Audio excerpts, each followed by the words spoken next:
अगर मैं आपसे कहूं कि अरबों का तेल समुद्र के बीच बिना झंडे, बिना पहचान और बिना देश के नाम के सफर कर रहा था, तो क्या आप यकीन करेंगे? जी हाँ, कोई भी यकीन करना नहीं चाहेगा। और आज हम डीप डाइव करेंगे उसी खबर में जिसने मुंबई के समंदर से लेकर वाशिंगटन और तेहरान तक हलचल मचा दी है। भारत ने मुंबई तट के पास 3 तेल टैंकर जब्त किए हैं, जिनके आईएमओ नंबर अमेरिका द्वारा प्रतिबंधित जहाजों से मेल खाते हैं और जिनका ईरान से संबंध होने का शक है।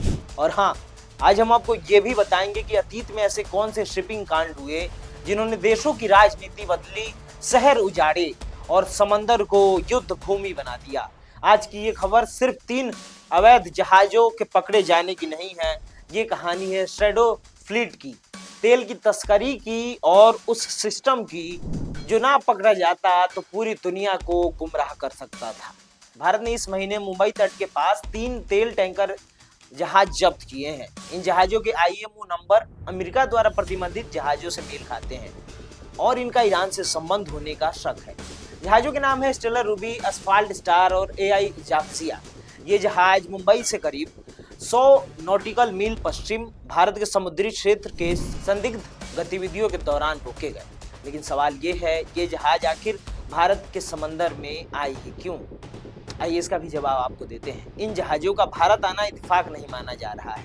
ये कोई रूटीन मूवमेंट नहीं थी। सूत्रों के मुताबिक ईरानी फ्यूल ऑयल या कच्चे तेल को प्रतिबंधों से बचाकर दूसरे देशों तक पहुंचाने के मिशन पर थे। ये जहाज ईरानी तेल या फ्यूल ऑयल को छुपे तरीके से दूसरों देश के पहुंचाने के लिए भारत के पास से गुजर रहे थे।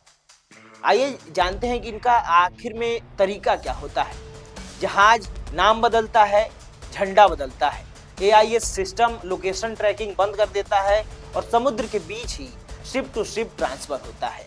यानी तेल एक जहाज से दूसरे जहाज में, बीच समंदर ट्रांसफर और फिर कागजों में दिखाया जाता है कि तेल कहीं और से लाया गया। कागजों में तेल कहीं और का और असल में स्रोत कुछ और।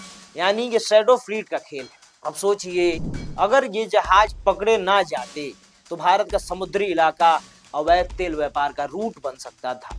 भारत पर अंतर्राष्ट्रीय दबाव बढ़ता कि उसने प्रतिबंधित व्यापार को नजरअंदाज किया। आतंक और अवैध का नेटवर्क भी बढ़ता, कम कीमत का तेल मिल सकता था और सबसे बड़ा खतरा समुद्री सुरक्षा, क्योंकि ऐसे जहाज ना पर्यावरण नियम मानते हैं ना सुरक्षा प्रोटोकॉल, और किसी भी वक्त तेल रिसाव या समुद्री हादसा बड़ा संकट बन सकता है।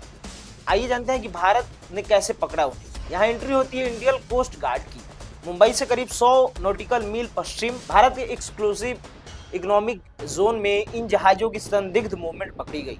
Take enabled surveillance, data pattern analysis, air और सी पेट्रोलिंग, और फिर तीनों जहाजों को मुंबई पोर्ट लाया गया जहां जांच जारी है। लेकिन इस मामले में आखिर अमेरिका का रोल इतना बड़ा क्यों माना जा रहा है?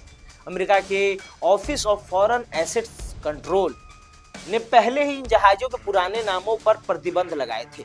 Global piece, chill 1, glory star 1। और चौंकाने वाली बात यह है, आईएमओ नंबर वहीं के वहीं। यानी नाम बदला गया, रंग बदला, झंडा बदला, लेकिन पहचान नहीं बदली। तो क्या ये जहाज वाकई ईरान के हैं? ईरान की national Iranian oil company NIOC ने साफ इनकार किया है। इन जहाजों से हमारा कोई लेना देना नहीं है। लेकिन डेटा कुछ और कहता है। अल जाप्सिया 2025 में ईरान से जिबूती तक फ्यूल ले जा चुका है। स्टेलर रूबी ईरानी झंडे के तहत रजिस्टर्ड रहा है, यानी मामला अभी खुला है और जांच जारी है। आइए अब कुछ पास्ट ग्लोबल शिपिंग इंसिडेंट्स की बात करें। जरा पीछे चलते हैं। 2019 मिडल ईस्ट में तेल टैंकरों पर हमले और पूरा क्षेत्र युद्ध के कगार पर था। 2020 शैडो फ्लीट का विश्व स्तरीय खुलासा। ईरान, रूस, वेनेजुएला सैकड़ों जहाज फर्जी पहचान के साथ मिले। 2020 लेबनान पोर्ट ब्लास्ट, लापरवाही, अवैध स्टोरेज और एक विस्फोट जिसने पूरी दुनिया को हिला दिया। समंदर में की गई एक चूक कभी कभी पूरे देश की कीमत वसूलती है। आज भारत ने सिर्फ 3 जहाज नहीं रोके। भारत ने यह स्पष्ट किया कि उनका समुद्र किसी भी देश के प्रतिबंध तोड़ने का शॉर्टकट नहीं बनेगा। ये कार्रवाई भारत की समुद्री संप्रभुता, अंतर्राष्ट्रीय जिम्मेदारी और वैश्विक ट्रस्ट का संकेत है, क्योंकि आज की दुनिया में तेल सिर्फ ऊर्जा नहीं, राजनीति है और शक्ति है।